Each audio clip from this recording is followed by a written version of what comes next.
Hi hello, ഇന്ന് നമ്മൾ ഉണ്ടാക്കാൻ പോകുന്നത് കപ്പക്കയും താളന്തണ്ടും മോരനാണ്. അപ്പോൾ നന്നായി കഴുകി വൃത്തിയാക്കിയ കപ്പക്കയും താളന്തണ്ടും നമുക്ക് കുക്കറിലേക്ക് ആഡ് ചെയ്യാം. നന്നായി കഴുകണം. അതിൻ്റെ കുരുവും തോലൊക്കെ കളഞ്ഞതിന് ശേഷം മുറിച്ച് കുക്കറിലേക്ക് ആഡ് ചെയ്യുക. അതിന് ശേഷം ഒരു പച്ചമുളകും ആവശ്യത്തിന് ഉപ്പും ഇട്ട് കൊടുക്കുക. ഇതിൽ വെള്ളം ഒഴിച്ച് കൊടുക്കേണ്ട യാതൊരു ആവശ്യവുമില്ല. കാരണം വെള്ളം ഒഴിച്ച് കൊടുത്താൽ നന്നായിട്ട് വെന്ത് അലിഞ്ഞു പോകും.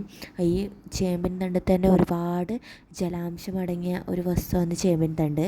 അതുകൊണ്ട് തന്നെ അതിലേക്ക് വെള്ളം ഒരു ലേശം ആഡ് ചെയ്യേണ്ട. കഴുകിയ വെള്ളം മാത്രമേ അതിൽ വേണ്ടൂ. നമുക്കതിലേക്ക് പച്ചമുളകും ഉപ്പും ആഡ് ചെയ്തതിന് ശേഷം കുക്കർ അടച്ച് വെച്ച് 2 വിസിൽ വരുന്നവരെ നമുക്ക് വെയിറ്റ് ചെയ്യാം.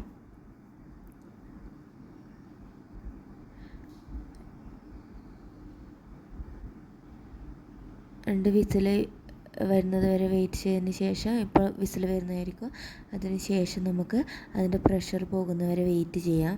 പ്രഷർ പോയതിന് ശേഷം മാത്രമേ കുക്കറൊക്കെ ഓപ്പൺ ചെയ്യാൻ പാടുള്ളൂ. എല്ലാവർക്കും അറിയാമെന്ന് വിചാരിക്കുന്നു. അതിനുശേഷം നമുക്കിതിലേക്ക് ഓപ്പൺ ചെയ്ത് നോക്കുമ്പോൾ തന്നെ അതിന് വേണ്ട വെള്ളം അതിലുണ്ടാകും. അത് നന്നായി കുറുകിയെടുക്കണം. അപ്പോൾ നിങ്ങൾക്ക് കാണുമ്പോൾ തന്നെ മനസ്സിലാവും അതിൽ ആവശ്യത്തിലധികം വെള്ളമുണ്ട്. അത് നന്നായി ഗ്യാസ് സ്റ്റോവ് കത്തിച്ചതിന് ശേഷം നന്നായി കുറുകിയെടുക്കണം. കുറുക്കിയെടുത്തതിന് ശേഷം അതെല്ലാം ഓരോ ചേർത്ത് ഈ സമയത്ത് തന്നെ ഉപ്പ് നോക്കണം. അഥവാ എരിവ് അധികം വേണ്ടുന്നവർ ആദ്യം തന്നെ 2-3 പച്ചമുളകൊക്കെ ആഡ് ചെയ്യാം. ഇപ്പോൾ ഇവിടെ കുട്ടികൾക്കൊക്കെ യൂസ് ചെയ്യേണ്ടതുകൊണ്ട് ഞാൻ 1 മാത്രമേ ആഡ് ചെയ്തിട്ടുള്ളൂ. നന്നായി കുറുകി വന്നതിന് ശേഷം അതിലേക്ക് നമുക്ക് വറുത്തിടാൻ വേണ്ടി വേണ്ടുന്ന സാധനം എന്ന് വെച്ചാൽ 2 അല്ലി വെളുത്തുള്ളി, 2 വറ്റൽമുളക്, 1/4 ടീസ്പൂൺ കടുക്, ഒരു 1.5 ടേബിൾ സ്പൂൺ വെളിച്ചെണ്ണ. ഇത്ര മാത്രമേ വേണ്ടൂ. നൈസായി വെളുത്തുള്ളി റൗണ്ടിൽ കട്ട് ചെയ്തതിന് ശേഷം നമുക്ക് കിച്ചൺ ടോപ്പിലേക്ക് ആഡ് ചെയ്യാം. അത് നന്നായി വെളുത്തുള്ളിയും കടുകും നന്നായി മൂത്തതിന് ശേഷം മാത്രമേ അതിലേക്ക് വറ്റൽമുളക് ആഡ് ചെയ്യാൻ പാടുള്ളൂ. അല്ലെങ്കിൽ വറ്റൽമുളക് വേഗം കരിയാൻ ചാൻസ് ഉണ്ട്.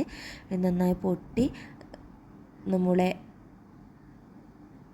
വറ്റൽമുളക് എല്ലാം നന്നായി മൂത്തതിന് ശേഷം നമുക്ക് കറിയിലേക്ക് ആഡ് ചെയ്യാം. വളരെ സ്വാദിഷ്ടമായ കറിയാണ്. കുട്ടികൾക്ക് കൊടുക്കാനും വളരെ നല്ല ഒരു വിഷാംശവും ഒന്നും അടങ്ങിയിട്ടില്ലാത്ത ഫുഡ് ഐറ്റമാണ്.